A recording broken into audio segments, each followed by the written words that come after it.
Hello FMites. Welcome to the e-learning platform of FMS. Today we are going to start with our second chapter of chemistry, structure of atom.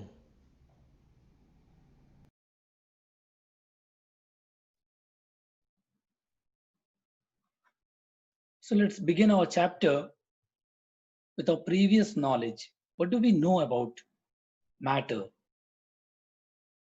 So we are aware that matter is anything that occupies space and has a definite mass. Then we learned that matter are made up of fundamental particles that are known as atoms.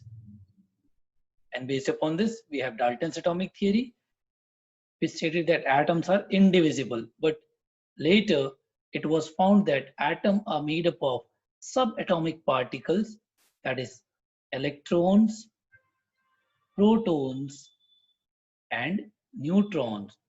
Electrons are negatively charged particles, while protons are positively charged particles, and neutron is neutral. Electron was discovered by Sir J.J. Thomson, proton by Eugene Goldstein, and neutron by James Chadwick. So after the discovery of these electrons and protons, Thomson tried to give his atomic model that was known as Thomson's atomic model, or you can say watermelon model that we have learned.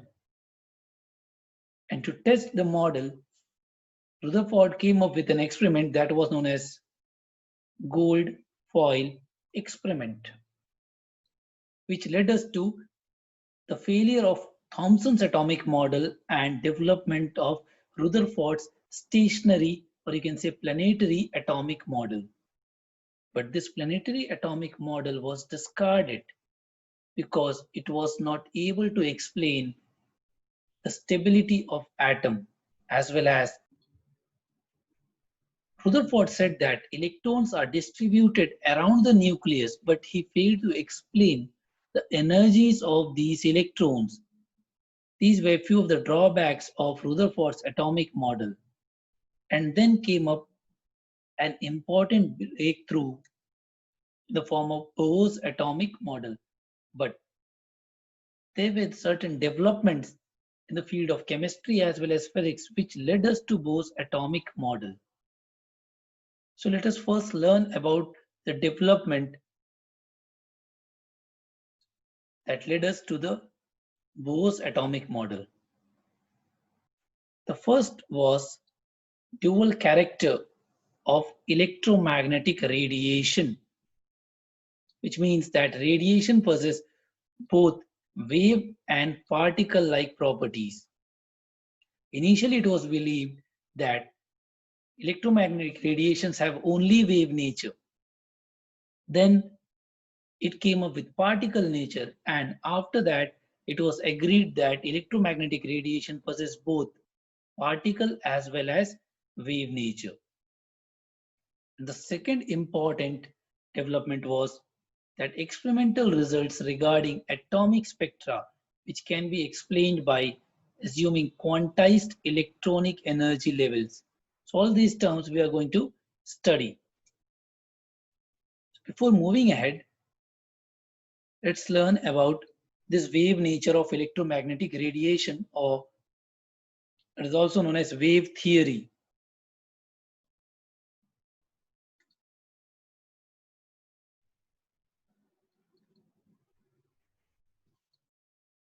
So James Maxwell was the first to reveal that light waves are associated with oscillating electric and magnetic character. He showed with his experiments that whenever a charged particle moves or a charged species move, there is always an electric and magnetic field generated. And the same was observed with light. He said that each and every type of light is actually an electromagnetic radiation. Now, although the electromagnetic waves motion is complex in nature, there are few properties that was elaborated. That is, the oscillating electric and magnetic fields produced by And oscillating charge particles are always perpendicular to each other, and both of them are perpendicular to the direction of propagation. As here we can see, we are having three planes, X, Y, and Z. Here X is the direction, or you can say path of the propagation of light, while with the red color line we can see the electric field component, and the blue one represents magnetic field component. So here electric and magnetic field components are perpendicular to each other. At the same time, they are perpendicular to the path of propagation. These components have same wavelength, same frequency, speed, and amplitude, but they vibrate in mutually perpendicular planes. That is the basic difference between electric and magnetic field component of a charged particles. Next, and very important term. We've seen sound waves or water waves. All these sound waves and water waves, they require medium to propagate. Without any specific medium, sound waves and water waves cannot propagate. But electromagnetic waves or radiation have totally opposite behavior. They do not require any medium for propagation. They can move in vacuum also.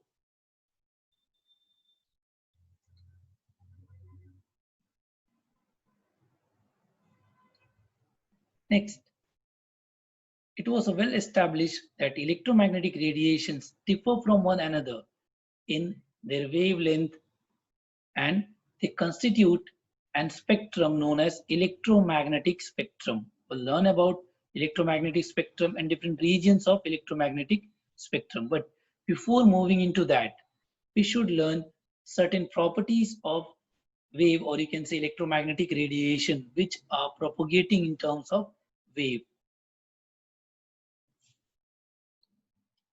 So let's see the wave nature of light or electromagnetic radiation. When we said wave, let's assume a simple wave.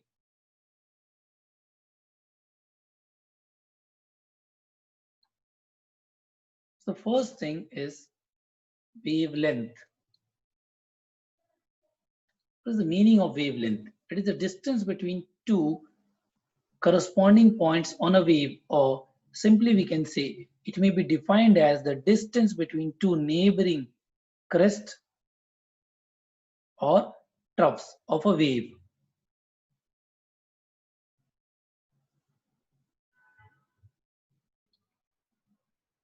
So this difference or this distance between these two neighboring crests is known as one wave, or the distance between these two troughs can also be considered as one wave. Wavelength is denoted by the symbol lambda. The next term is amplitude. Amplitude is actually the size, or you can say the height of the wave. Here, this is the amplitude of wave. Oh, here also it is visible. Coming to the next term, that is frequency. Frequency is defined as the number of cycles of wave passing through a given point per second. Or you can say it's the number of waves that pass through a particular point in 1 second, 1 second. So frequency is actually measured in Hertz or CPS. That means cycles per second. And it is denoted by the symbol nu. This is read as nu, and that is the symbol. Next important term with respect to wave, or you can say electromagnetic radiation, is its velocity. So velocity is defined as the distance traveled by a wave in 1 second in vacuum. Or you can say in vacuum, all types of electromagnetic radiations travel with the same velocity. that is with the velocity of light. And this is represented by C, and whose value is 3 into 10 raised to power minus, 3 into 10 raised to power 8 meter per second. Next up, we have wave number, as is denoted by the symbol nu bar. It is defined as the number of wavelengths per unit length. Number of wavelengths per unit length. Coming to the next term, that is period. So wave period is the length of time it takes from one wavelength to pass by a given point in space. Mathematically, it is represented by capital T, and it has a formula that T is equals to 1 by nu, or you can say it is reciprocal of frequency. Period is always measured in seconds, while frequency it is hertz or CPS, or sometime you may find out this unit second inverse, or you can say time inverse with respect to frequency. So these are few characteristics of electromagnetic radiation, or you can say wave, that is wavelength, amplitude, frequency, velocity, wave number, and time period. There are relationship between this frequency, wavelength, and velocity.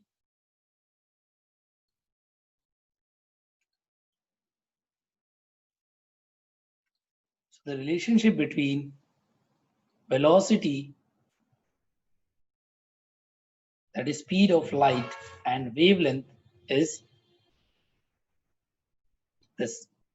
So C is equals to nu into lambda, or you can say lambda is equals to C by nu, where lambda is our wavelength, C is the speed of light, whose value is 3 into 10 raised to power 8 meter per second, and this nu is frequency.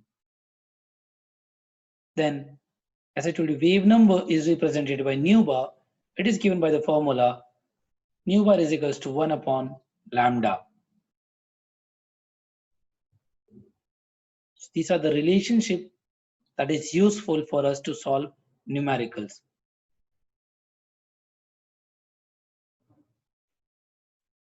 If we arrange all the electromagnetic radiations in increasing order of their wavelength and decreasing order of their frequency, then we get an electromagnetic spectra, or you can say spectrum. So actually spectrum is arrangement of electromagnetic radiations according to increasing wave length and decreasing frequency, or you can say energy, because frequency is related with energy with the relation E is equals to h nu. We'll learn this later, where nu is a frequency and h is Planck's constant, whose value is 6.626 into 10 raised to power minus 34 joule second.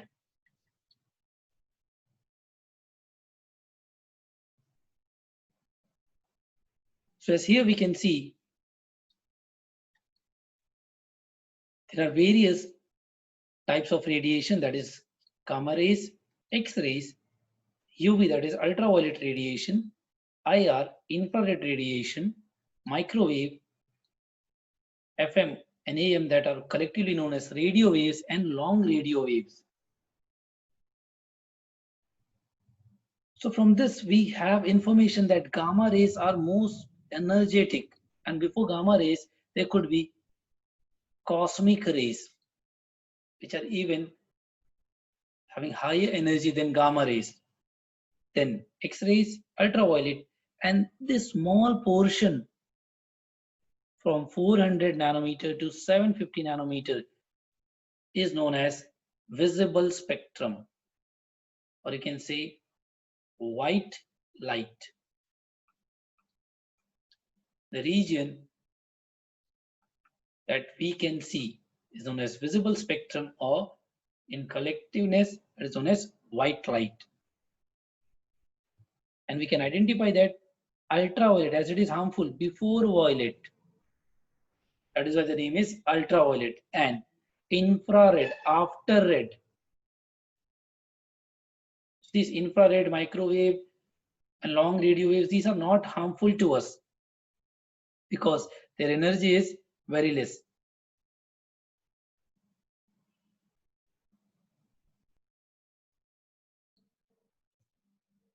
So this wave theory was very useful, but there were certain drawbacks for this wave theory. It was able to explain the phenomena such as diffraction and interference, but it was not able to explain terms like black body radiation, photoelectric effect, variation of heat capacity of solids as a function of temperature, and line spectra of atoms. In this case, we are talking about hydrogen.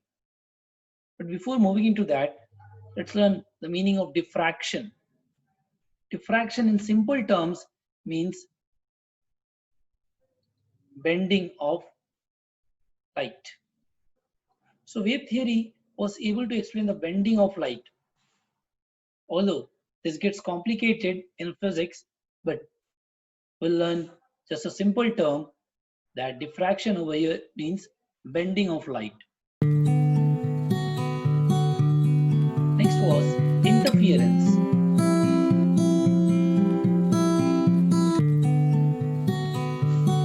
So interference was also explained by the wave theory. There could be two types of interference, that is constructive or destructive. For example, if two waves are colliding with each other, if the first wave be like this and the other one that is colliding be also like this. So this is the positive lobe of both the waves and this one is negative lobe. If such a wave overlaps each other, or you can say collide, then the resultant will be like this. That is the amplitude of the wave resulting from this is increased.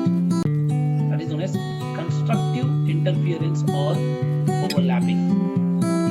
But let's consider this is our first wave, and the second wave that is coming was with opposite orientation.